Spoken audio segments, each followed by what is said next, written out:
हम रेणुका मिश्रा अहाँ समस्त मिथिलावासी के प्रणाम करे छी। आइ हम अहाँ सबके मधुश्रावणी पावनि हेतु एगो बिसहरी गीत सुना रहल छी। पसंद है तो लाइक और शेयर जरूर करब। जय मिथिला, जय मैथिली।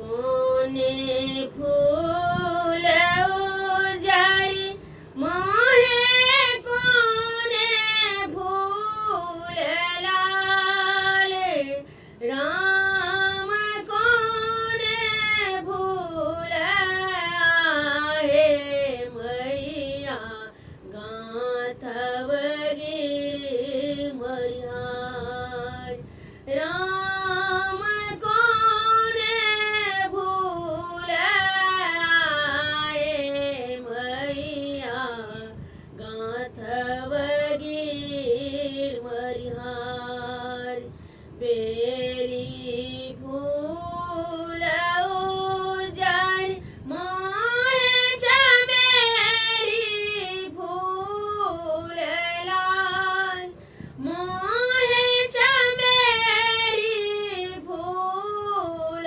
लाल राम राहुल फूल आहे मैया गाथव गिर मरिहार राम राहुल फूल आहे मैया गाथव गिर मरिहार पहिरी ओहिरी मैया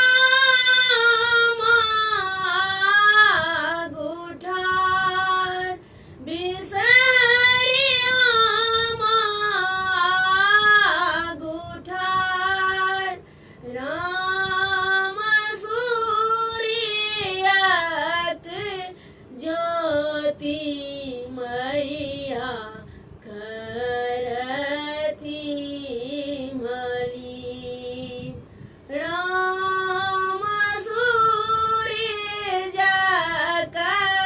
ज्योति मैया करथी मलिन फल मध्य गो नैवेद मध्य पान राम देवी मध्य